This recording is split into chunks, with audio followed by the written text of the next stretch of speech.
Okay, I did not expect the level of dark that this series could actually get. I mean, to be frank, yes, delinquents, gangsters, etc., it's some very heavy stuff if a writer really wants to dive into it. But at the end of the day, I figured that this series would, yes, it would show the horrific nature of what this gang has done within Tokyo Revengers, but not go to the extent of what we saw in the latest episode of this series. And what happened to that girl? That was... I'm really shocked. I'm just shocked how far the series was willing to go and take the brutality of what this gang is doing and what eventually these gangs will be capable of in the future, because this puts everything into perspective.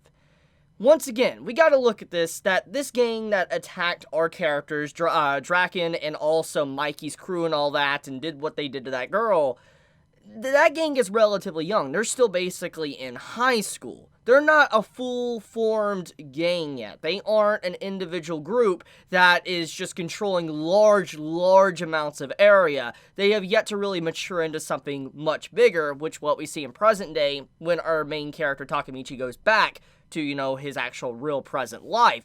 So it really shows how scary this stuff is, and that it isn't a joke. It isn't kids' game, it's reality. And I feel like that's one of the big things that, smacked us, the viewers, in the face, but also smacked Takemichi, Mikey, and Draken in the face as well, and kind of what they're actually doing. Because we have seen through the past few episodes that Draken and Mikey, yes, they're leaders. Yes, they can be brutal in their own areas, but it's very clear that they do have some morals deep down. Basically, if you're a part of a gang, you're not innocent. You're a part of some problems. But if you're someone that is outside of that, you're a family member, you're, someone just a regular civilian innocent, you shouldn't be involved in this. No one should be involved. You shouldn't be getting hurt whatsoever. And if you do, it's going too far. And that's kind of the major point, or at least the theme of the episode, what's trying to prove at the end. Basically, Draken teaching Mikey, look, as much as we do things and how we're unorthodox and we ride bikes in the middle of the night or whatever, we can't be involving people that literally have nothing to do with what we're doing. They have their own lives and they shouldn't be dragged into this when they don't want to be. We need to be able to stop this. And so this has a couple of things that comes into play. One, it makes Mikey and Draken want to obtain more power for they could stop this from happening, because as their organization gets bigger, eventually it's going to wind up to where they're able to keep everything in check the best they can, where stuff like that might not happen. However, if you join, the organization or another rivaling faction, then you're just, free reign. You can have anything done with you. But that's the point I'm trying to make is that I feel like this was a learning lesson for Mikey. This whole confrontation right now is him learning about the morals of what it means to actually lead a gang. You're not just protecting your gang, you're not just having fun, you're also in charge of making sure that the civilians, the population, the innocents, actually stay innocent and out of the conflict that happens around them. So just, it's a really, really good episode for really just a huge wake-up call. It's a wake-up call for the series. Like I said, we knew the series would be dark, thanks to what happened to Takemichi's, girl or girlfriend and eventually wife if the series goes down that path. But the thing is regardless of that, that's simple storytelling. That happens in a lot of different stories. But to just see the extremes of some of that, count me shocked. I really am. So, let's get right into it. This episode, the latest episode of Tokyo Revengers, is pretty much letting us see where the conflict starts to form between Draken and Mikey. And the conclusion I think we all came to at the end of the episode is that there is just no way these two individuals would ever really stand at odds with each other and want to end each other. There's just no way. They have each other's back. And obviously close friends do get into arguments, which could be very brutal. But overall, when you look at just everything about it, there isn't something petty that can split these two apart. You have it to where he's literally able to manhandle Mikey, and it's like, hey, look, you need to bow. And regardless if you don't want to bow or not, you need to be able to understand, have empathy and compassion for those around you. If you're wanting to be a part of this, you need to understand that. And Mikey realized just how helpful Draken was, and it just showed their bond. And he's like, Draken is Mikey's, heart. Mikey is literally able to actually be a better person thanks to Draken being around, and it kind of explains why everything later on in the future happens like it does. With Draken out of the picture, Mikey no longer has that weight, that person holding him back, that stopgap, someone literally holding him back from really just opening up the door to chaos and doing anything that he wants to do with not even caring about the consequences whatsoever. You can see that he does lack some emotion or empathy in some areas, but he is learning thanks to Draken kind of teaching him, and I do love this overall relationship between the two characters. It's perfectly conveyed with everything about them. You see that, Mikey, he's a very childish individual. You see this man wanting to eat a meal and he needs a little flag on it on that, and Draken has a flag for him, puts right in the middle. And this is a good way to show the relationship, that he really knows the strengths and weaknesses of Mikey, what gets him happy, what gets him upset, everything about that, and him willing to hold on to a flag and just put it into a food form really says a lot about their interaction, their relationship as two individuals.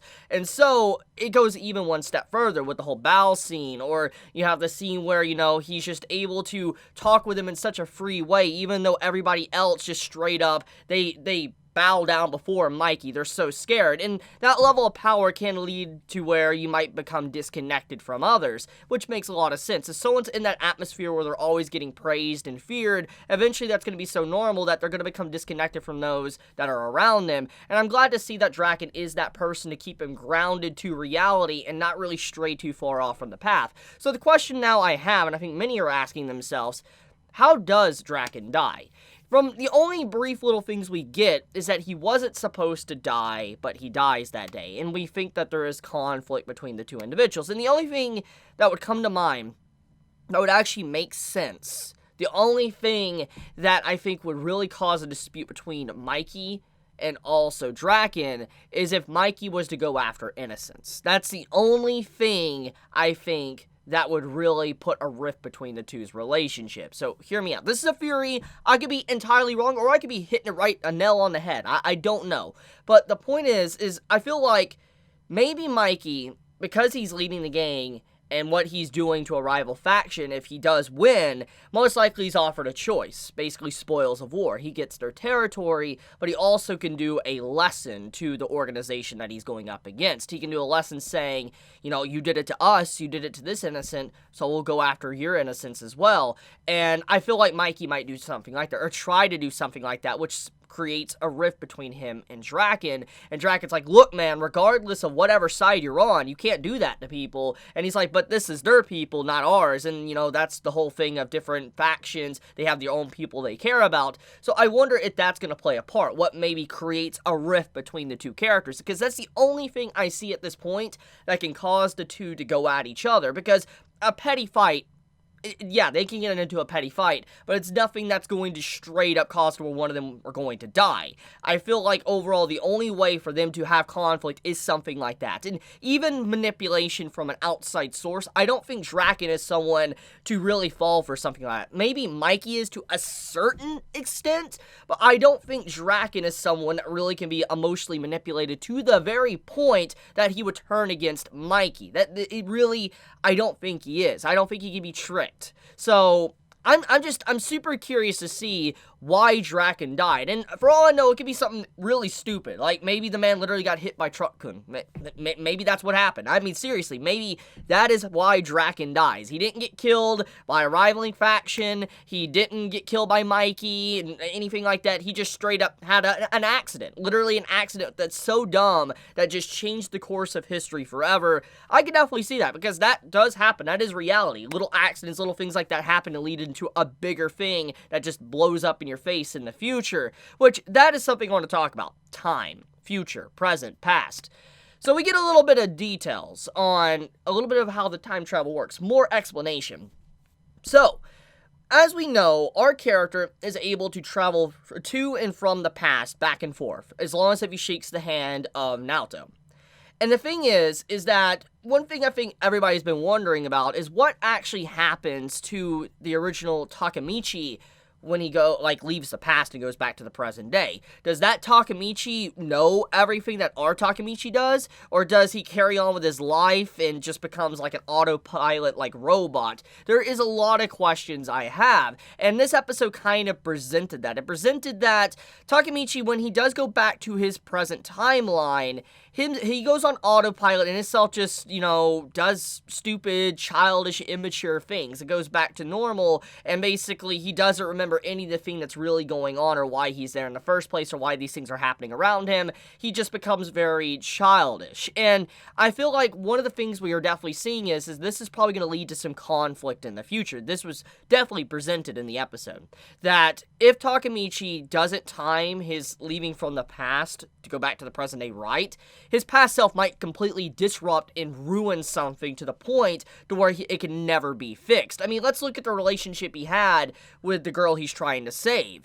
She literally apparently was getting ignored for weeks when he was gone. Ignored. Ever since that night of the fireworks. He just, went silent and then left and all that, hurried to get up and leave, and he didn't speak with her for a long period of time until he came back to the past and was mature once again. And she even noticed, oh, you're acting like an adult now. So just everything about that, it shows he could easily ruin relationships. He could easily make it to the point where history starts to go back to how it once was. All these little things. So I do wonder if there is a way for him to communicate with his past self and let him know what is going on. But at the same time, will his past self actually believe him? I mean, another question I have is if his past self does go on autopilot, how does he feel about the times he wasn't actually in control? Example, when our character Takemichi's in the past, and he's interacting, let's say, with Draken, Mikey and all of them, and then he leaves that moment right after. Does his autopilot self remember all of that? Or is it just a huge blank?